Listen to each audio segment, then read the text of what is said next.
आदमी पार्टी पास 3 धारासभ्य से मित्रों सौराष्ट्र अंदर અને અમારો એક ધારાસભ્ય થયો ને ત્યાં ભાજપ વાળા ચૂંટણી જાહેર નથી કરી શીખા, આટલા બી ગયા। વિસાવદરમાં 20,000 ની લીડ હતી। એક તરફ ગુજરાતમાં જ્યાં કોંગ્રેસ અને આપનું ગઠબંધન છે, ત્યારે આ નેતાઓમાં આંતરિક ડખાઓ સામે આવ્યા છે।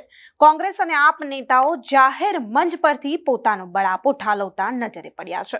ત્યારે શું છે સમગ્ર મામલો તે જાણીશું આ વિડીયોમાં। નમસ્કાર, હું અમરીન અને તમે જોઈ રહ્યા છો નિર્ભય ન્યૂઝ।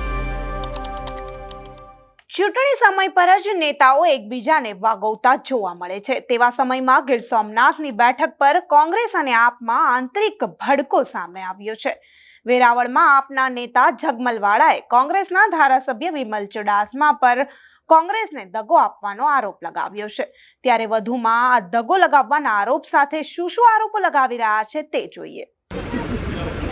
હવે ભાઈ શ્રી આપણા ઉમેદવાર હીરાભાઈ બોલશે અને મિત્રો આપણો એક બીજો હીરો આવ્યો નહીં, બાકી મારે એને બરાબરનો આજ હીરો સગાવો। આ વિસ્તારનો હીરો, આપણો ધારાસભ્ય હીરો, આ હીરો ને ઓલો ધારાસભ્ય હીરો, એક વાસ્તવિક હીરો છે ને આનું નામ હીરો છે। ઓલો આવે એટલે હીરા જેવો જ દેખાય, પણ મિત્રો ઓલો તારાડા વાળો ગયો એને 3.5 વર્ષ એને દગો કર્યો અને આ ભાઈએ આપણા ઉપર કોંગ્રેસ ઉપર દગો કર્યો। મિત્રો કોંગ્રેસમાં એને ભરપેટ મત આપ્યા ને અત્યારે એ ક્યાંય જડતો નથી। 25 દિવસ પહેલા એને આપણે કામ સોંપ્યું કે ભાઈ તારે કામ કરવાનું છે। હું વિસાવદર સંભાળતો હતો, હું ના સંભાળતો હતો, બહાર જતો હતો, અહીં હું 3 દિશાનો આવ્યો, ખાલી મારે અહીં સંભાળવાનું નહોતું, પણ આવી સીડ્યું। હવે 3 દિવસથી શું કરીએ, તો સંભાળવું પડે ને આ ભાઈ ગયા।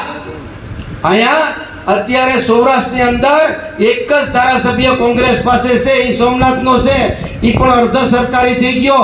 આમ આદમી પાર્ટી પાસે 3 ધારાસભ્ય છે મિત્રો સૌરાષ્ટ્રની અંદર, અને અમારો એક ધારાસભ્ય થયો ને ત્યાં ભાજપ વાળા ચૂંટણી જાહેર નથી કરી શીખા, આટલા બી ગયા। વિસાવદરમાં 20,000 ની લીડ હતી, ચૂંટણી કરે તો, અને એટલા માટે ચૂંટણી ન કરી, અને ચૂંટણી ન કરી એટલે વેરાવળ વાસીઓ આપણને વિસાવદરમાંથી 30,000 ની લીડ મળશે। આટલું કઈ નિર્મો શું, ભારત માતા કી જય। તો બીજી તરફ વિમલ ચુડાસમાએ જગમલવાળા પર પણ 2 નંબરની લિસ્ટ ચલાવતા હોવાનો આરોપ લગાવ્યો। પાર્ટીએ સોંપેલું કામ કરવાની જગ્યા પર આ બંને નેતાઓ એકબીજા પર કીચડ ઉછાળી રહ્યા છે, તો તેમને પણ સાંભળી લઈએ કે તે શું કહી રહ્યા છે। આજે કોંગ્રેસ પાર્ટી અને 13 જૂનાગઢ લોકસભાના ઉમેદવાર હીરાભાઈ જોટવા દ્વારા મને ચોરવાડ નગરપાલિકા શહેરની જિમ્મેદારી સોંપેલી છે, અને એ સોંપવા પહેલાં એમને મિટિંગ પણ બોલાવેલી હતી।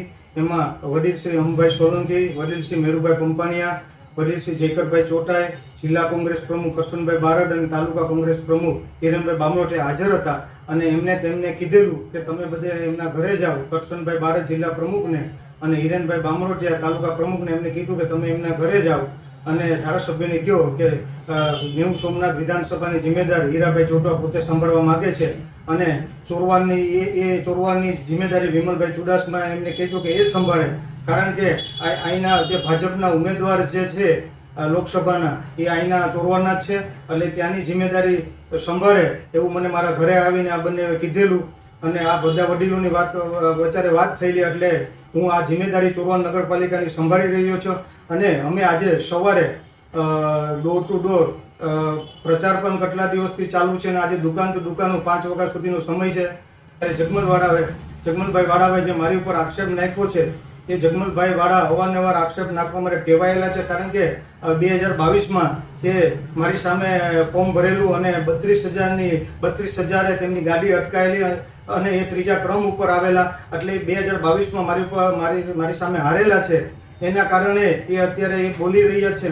અમે જગમલભાઈ તો હંમેશા પહેલેથી બીજેપીના માણસ છે, અને બીજેપી વિચારધારાએ ટેવાયેલા છે, અને અમે દર ચૂંટણીમાં અપક્ષમાં હોય કે આમ આદમી પાર્ટીમાં હોય કે અન્ય કોઈ પણ પાર્ટીમાં હોય, કોઈને સમર્થન આપ્યું હોય તો હંમેશા બીજેપીના ઇશારા કરે છે। જ્યારે 2017માં મને સપોર્ટ આપ્યો હતો, અને ત્યારે એને અમિતભાઈ શાહ સાથે હોટલમાં બેસી અને ત્યાં એમની મિટિંગ કરેલી હતી, અને જાહેર સભામાં એવું બોલ્યા કે હિન્દુ મુસ્લિમનો દંગો થઈ ગયા, તો મારી સોમનાથની પ્રજા એ દંગાથી બચી અને મેં ત્યાં શાંત કર્યું। 2017માં મારી જીત થઈ, 2022માં હમણાં કંઈક બે દિવસ પહેલા મુસ્લિમ સમાજમાં મીટિંગ કરી, ત્યાં પણ મારા વિશે બોલ્યા, કાલે પણ મારા વિશે બોલ્યા. કારણ કે એ એટલે બોલે છે કે ભાજપને ઈશારે કરે છે. એમના ધંધા છે એ 2 નંબરના લીઝના ધંધાઓ છે, અને એ ધંધાઓ જો એ ભાજપને ઈશારે કામ ન કરે તો બાકીની જિંદગી એને જેલમાં કાઢવી પડે. એટલે ભાજપને ઈશારે એ મને બદનામ કરવા માટેનો આ પ્રયત્ન કરે છે. અને એ જો ખાસ કરીને હીરાભાઈ જોટવાને જીતાડવા માંગતા હોય તો અત્યારે આ બધું કરવાથી જે સમજી લો કે મારા ચાહકો કે જે કંઈ મને લાગતા હોય જેના હું કામ કરતો હોય એ નારાજ થાય તો એ હીરાભાઈને જ નુકસાન થાય છે. એટલે મને 100% હું કહી શકું કે આ ભાજપને ઈશારે અને હીરાભાઈને નુકસાન કરવા માંગે છે, અને ભાજપને ઈશારે આ કરે છે. અને હું તો કોંગ્રેસ પાર્ટીનો છું.